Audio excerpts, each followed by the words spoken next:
I'm here with Adam Smith from Unity to talk about the new IAP plugin or the new updates to the IAP plugin, which I think are actually really exciting for developers. And I'm kind of looking forward to implementing it myself for some really important reasons. But Adam, would give you a second, real quick, to just introduce yourself. Yeah, well, it's great to see you, Jason. I'm a big fan of the show, as we've talked about. Smith, I'm the head of the Unity Engine product organization. I've worked at Unity for well over a decade now, but before that, I spent 10 years in Southern California working on free to play PC MMORPGs, then the earliest of the free to play PC games to come to the Western market. And so when joining Unity all these years ago, had a big passion to solve for the exact space that we'll be talking about today. And the way the market has shaped up is presenting the opportunity for us to democratize a different part of game development than the other parts of the journey that we've solved for to date. But I'm pleased to be with you today. Thank you very much. Thank you for joining me. And like I said, I've known you for quite a while. And I would say thanks again for the help in the past. It was really helpful. And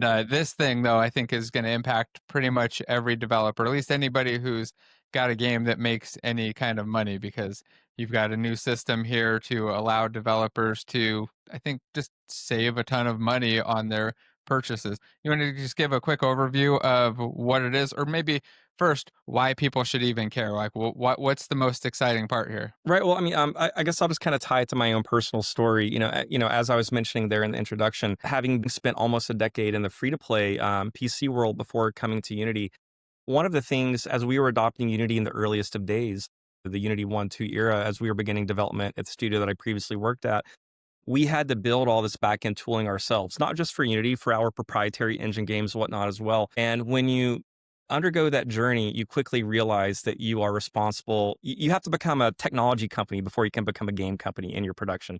Anti-fraud, receipt verification, encryption, token handling, etc. There's so much on the back end that goes into unlocking a technology like that that it's really inaccessible to indies and much of the AA market. It's really the enterprise segment of our industry that's had the ability to solve for this space, which has instituted this reality that is aspiring hobbyists, established indies, double A's. They have to undergo the freemium model because they don't have the back end technology available to them to unlock a free to play market, which would help attract a larger user base to their creation. And so, as we were mentioning, 20 years ago, we truly democratized development of multi-platform game development, but we haven't solved the democratization for the back end. And so the way the market is shaped up, we now have the opportunity to have a single point of entry through Unity that allows for a great multitude of third-party solutions to be natively available in the editor, and through a single entry point, have access to the global player base in a free-to-play economy, enabling developers with favorable royalty rates, enabling developers greater choice in how they monetize their game and create their core game loop around the monetization plans they have, and also offer players choice in the way that they obtain the items that they obtain in the games. Having a repeatable single entry point that offers developers access to the total global market of players and the way that they choose to monetize their game. That's what we want to accomplish. Yeah, and you've definitely done that with this SDK. I think that for anybody who maybe didn't quite understand that, the core of it really is that people are going to be able to use an alternative payment systems instead of having to use the ones that they're used to with very, very large royalties, get drastically lower royalties in a simplified system, right? That works across all platforms. Absolutely. Just a short time ago, we announced a new program that we call Unity Core Standards, which is tangential to this conversation, but very much related at the same time, where we are establishing standards for how third parties onto the core engine. One of the things that we're passionate to do is continue leaning even more deeply into the extensibility of the engine to allow third party technologies to contribute to the value and the velocity of a studio's production. One of the places that we're starting first is with third-party in-game payment providers. And so we've recently announced a deep partnership with Stripe, who's a merchant of record in our segment already. That will be natively available through the IAP plugin that developers use today within the Unity community. And we'll be augmenting the capabilities of this tooling with additional third-party providers that will unlock the global access to the markets that each of the providers are allowed to operate in. And so from right within the editor, we will have a native implementation of a multitude of third-party solutions that offer in-app purchase frameworks through one single API. There won't be an API and implementation for this provider and that one, and that one will have a single wrapped experience through a C Sharp API that allows for a single integration to have access to all this value in the world. Yeah, I think that's really exciting. I've set up these payment systems before, and it's always a pain. It's a ton of work, a ton of configuration on both ends, the client and on the service end for each one. And then there's constant updates that you have to keep up to date with and keep fixing. And again, like you said, the royalty rates on some of the competitors are drastically higher than Stripe. I'm not sure. I guess, can you give an idea of where the royalty rate is? Is it right around like, yeah, I'll just let you get the number instead of me guessing.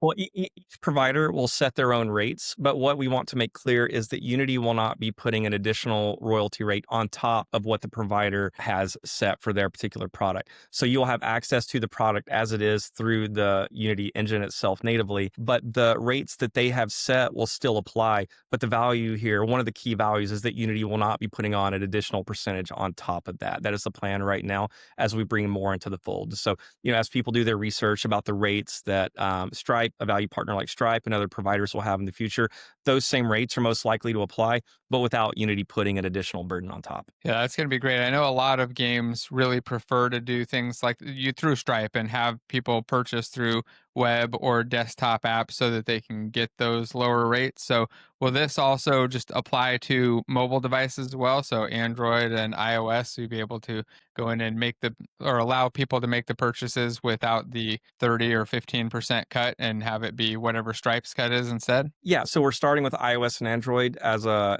preference, and because that is where the need is most felt right now, and that's where the modern evolution of the market has matured. So we're able to operate there most quickly. But our ambition, actually, as the product evolves over the next year, is to go beyond just mobile devices with iOS and Android, but also to include Windows frameworks as well. And one of the additional values there to the player experience is that right now, on mobile, if you're not using your own proprietary solution or another third party solution, then if you're a player and you obtain an item through an in app purchase, it's really locked to your player experience on that device. But if you migrate devices as a player, because we will be the point where the transaction happens, we will be the persistent data point. And so your player data persistence will travel with you across devices, even in different platform ecosystems, which is a fantastic value for the player. And then in addition, as we unlock Windows capabilities throughout the next quarters, going beyond mobile for truly cross-platform games, Windows standalone plus mobile, the player persistent experience is going to be a new experience that developers are able to unlock now. That type of player database persistence, as you know, because you've built these kind of games in your career, it is difficult to author these type of frameworks for most developers. So again, democratizing the backend requirements to operate in the world in which we now exist, that's the opportunity that we want to provide and the value that we think we can unlock, just the same as we did the cross-platform compile and deploy 20 years ago. Yeah, that's great. That's actually something I got so focused on just the cost savings that I didn't even think about that big benefit of not having to recreate all of that server wise and keep track of the purchase data and everything else because it's just going to be in one spot. So it would be cross platform natively. That actually sounds really amazing. Can you talk a little bit like how you set that up and what the process is like to get it going? Yeah, as we go out, initially we will be doing managed implementations of the actual purchase catalog for the key partners. The reason I mentioned that is, I don't know, Jason, if you've seen our announcements over the last months about our production verification program, where every single new innovation that we're bringing to the engine and the ecosystem around the engine, we are production verifying in partnership with close partners. I'm not able to talk today about who we're working with from a production verification standpoint for the new IAP capabilities, but we are testing these in production as we speak. And so right now it's a managed implementation of the catalog. But as we unveil the roadmap, which will be happening at Unite next month in Barcelona, one of the things that we will be talking about, and I'll give a bit of a preview to here right now, is our ambition in the product is to have a single managed catalog. So if you're using provider A, B, C, X, Y, Z, we don't want you to have to manage one in-app purchase catalog per provider. Unity will be the central catalog point where that catalog will be intermediated between all the various providers. And so it's not only managing the multiple networks, but it's also your in-app purchase catalog. So our dashboard framework, as we unveil the roadmap and as the product matures going forward down the road, will also be inclusive of a single catalog that you will configure with us. That will not be part of the earliest rollout of the product, but in subsequent quarters, we will have that value unlocked. Oh, that sounds really good. I've run into the issue in the past. I'm sure other developers have where things are more expensive on one platform than the other because somebody forgot to update a price.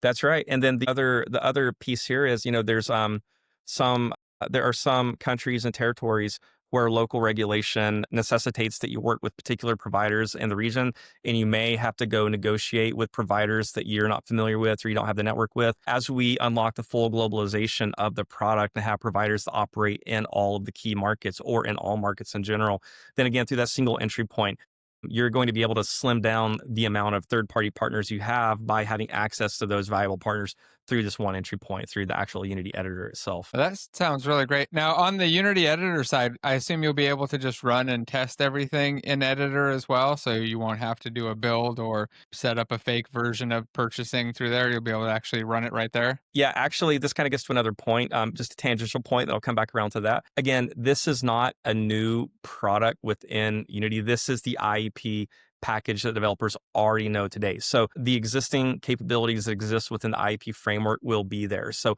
local testing that you do on local hardware for QA purposes, that will all be applicable as well. So yeah, it's again just to reinforce the point, it's the tool that developers are using today. It's just a very meaningful advancement to what they've already adopted. Yeah, this is going to be great. I mean, we're already using it, so I'm excited to be able to use it for, well, this upcoming purpose. Can you just talk about, or I guess, can you answer the question of, is it the program that you've got for people to test in production? Are you still taking applications for that? Are you open to other developers joining in and helping you test that, or are you all full? No, no, we are absolutely open. Again, can't name names, but I took 2 calls earlier this morning with leaders of very notable studios, and we're bringing them into the testing phase. And so the materials that are out there on the web right now, if you care to register, please reach out. We would love to understand how it might be possible to work with those interested in the early access here. That'll be great. Yeah, I think I'm gonna sign up, and I'll drop the link in the description so everybody can go check it out as well and go sign up. Or anybody who's interested and thinks they'd be a good fit can go try to sign up. I guess one of the other big questions that I know a lot of people are going to want to know about is this going to be an issue with Android or Apple? Are Apple going to pull you off of the App Store or start fighting you because all of a sudden you've switched away from their payment as your primary, or is it something that's solved and relatively safe? Yeah, our platform discussions. I always want to be respectful of our major partners in the world. I'm a huge fan of all of our platform partners, Google and Apple included. The platform providers of the world, they provide the player audience and the acts and the hardware and the platform on which the player experience exists. In this world, you have developer, publisher, engine, platforms, and we all make the world go round, and we don't exist without one another. And so I always want to be respectful of our valued platform partners. But I mean, the reality of the matter is, players are going to have this choice. It's been regulated. So the developers are going to be in a position where they have to identify a performant, optimized, stable way to do this. I personally believe that it is in players' best interest and developers' best interest as the major engine for the vast, vast majority of content in the mobile ecosystem. I think it's important that Unity has a point of view. I had always believed that the world would come around in a way that the marketplaces would open up through regulation. It's nothing. It's not to do anything to be in competition with our valuable platform partners. We love them. It's just the reality is this opportunity now exists. It's been mandated so. And the same way that we have a point of view on performant optimized and stable cross-platform runtime built binary application, on target platforms, we have to have a point of view as well on the back end because we need to make sure that developers are integrating and implementing these type of technologies in a way that's going to be great for their players and perform on device. And so I personally believe that Unity needs to have a point of view, and I think the industry needs us to have a point of view. Yeah, and I think the developers are all going to be really excited about this. There's a lot of big benefits there. I've got one last question. I'm not sure you're able to answer or not, but I did see Tim Sweeney's post about bring this to Unreal. Is that something you guys are considering? Well, so first off, I love that you're bold enough to invoke Tim's name. Most people are pretty gun shy to talk about Epic or Tim around us. I'm a huge fan. Unreal Tournament, the game, is one of the games that really inspired me to want to pursue this industry, along with games like EverQuest and Doom and modding Doom and other games that we know and love.